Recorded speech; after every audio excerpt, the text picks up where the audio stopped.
Welcome to AIDS, Help Us Make a Difference show. I'm your host, Sullivan, and tonight I am pleased to introduce Yasmin Rigby Blues, who needs no introduction, and Mickey Shulak, my guest. Hi. Yeah. Hi. Chairman of the Turks and Caicos AIDS Awareness Foundation. Tonight, our programme's theme is updating you on the Turks and Caicos AIDS Awareness Foundation activities for 2007. But first of all, I would like to make a special acknowledgement for Doreen Quelch-Mizik, who has been for the past 2 years the creative energy and fellow host of this TV show. She has made countless contributions to the Turks and Caicos AIDS Awareness Foundation. She is taking a break, and I miss you, Doreen, but she has assured me that she will be regularly here to contribute and help guide us. Okay, our mission statement, first of all, is through education we can raise the consciousness needed to combat the stigma associated with HIV and AIDS. With community participation, we can effect positive lifestyle and behavioural changes necessary to fight the spread of this disease and make a difference. Yasmin, I'd like to introduce you first. Thank you.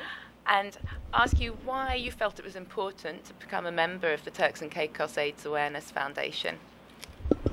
Well, actually, I've always wanted to get involved with a group that really was making a difference. And the AIDS Awareness Foundation, as far as I'm concerned, it has a lot of activities that are helping to raise funds in the quest to find some sort of cure for AIDS. And I think that's a very good thing that we're doing. And so because of it, now I'll tell you, many years ago I made a conscious decision as a parent.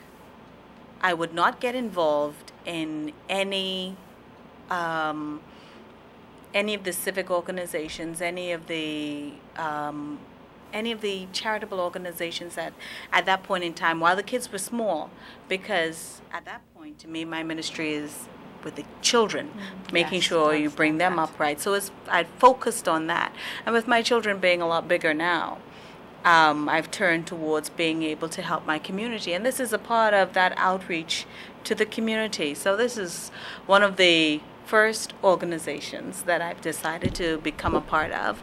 And I'm hoping to actually make some sort of contribution and to make a difference in exactly how AIDS is seen, AIDS, HIV seen throughout the country, that we eradicated by first eradicating the stigma attached to it.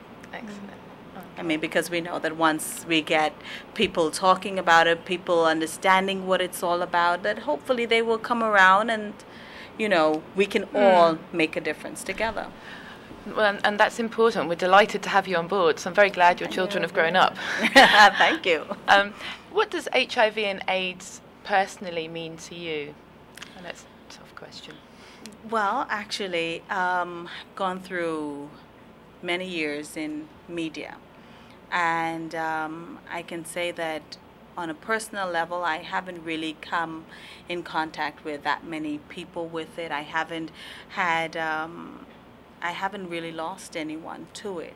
However, hearing other people's story in my profession, it means that whoever has a story pertaining to anything, I would most likely hear about it. Yes. And so hearing other people's cry, you know, it becomes your own sometimes. And because of it, yes, I would like to be able to make a difference with it. Okay. Thank you very much. Thank you.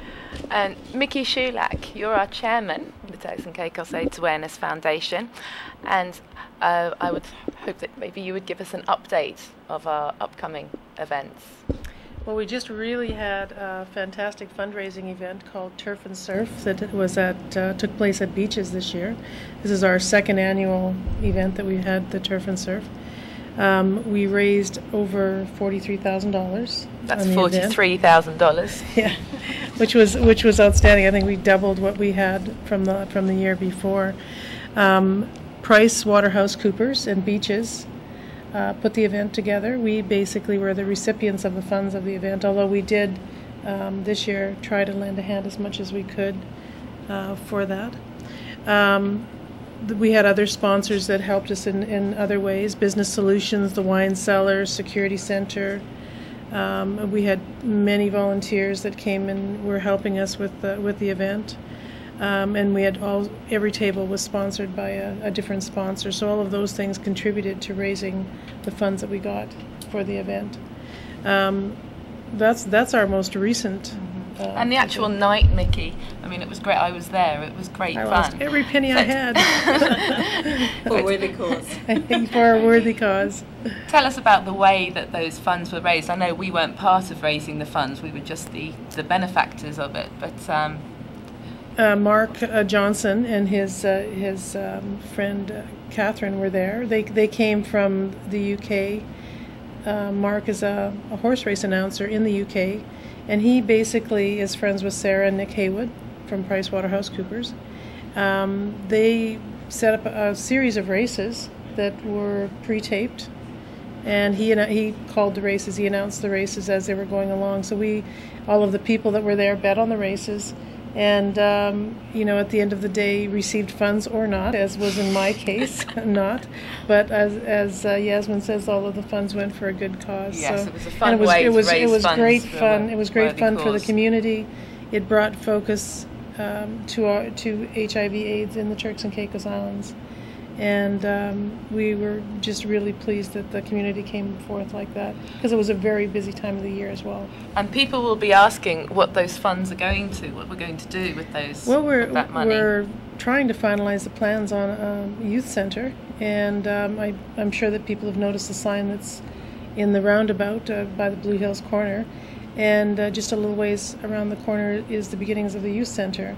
And with that, we're hoping that the youth center will be a safe place for the youth to come, the kids, and that people will come forth and have programs that kids can do besides what's existing now. That we can accommodate them. Yeah. Yes, I think we're all looking forward to seeing the programs being implemented. Many of them have already been implemented by the National AIDS Programme, but we're hoping to support the National AIDS Programme and have a place where we can house special programs aimed at the youth and for preventative self-esteem building, to prevent HIV and AIDS, and also help to keep and get Turks and Caicos to be the lowest HIV and AIDS prevalent country in the Caribbean. We'll have counselling rooms as well. So there'll be people there that can counsel as well as for them to have fun. Great. Nikki, can you tell us, actually, just can't help my role, but more on where we are so far with the construction of the building? I know I was there for the groundbreaking, and so yes, the plans are right now at the architect has finished the plans. They're right now with the structural engineer and the civil engineer, and they're finalizing all of the costs on it. And as soon as that's done, it's going to planning. So we're hoping within the next week, by the end of this week, actually, we're hoping that we'll get most of that stuff wrapped up so it can go into planning. We're hoping that we will be starting construction beginning of April. And we will open, God will, that planning is swift. Soon up to that. Yeah. Okay. Yasmin, how did you hear about and how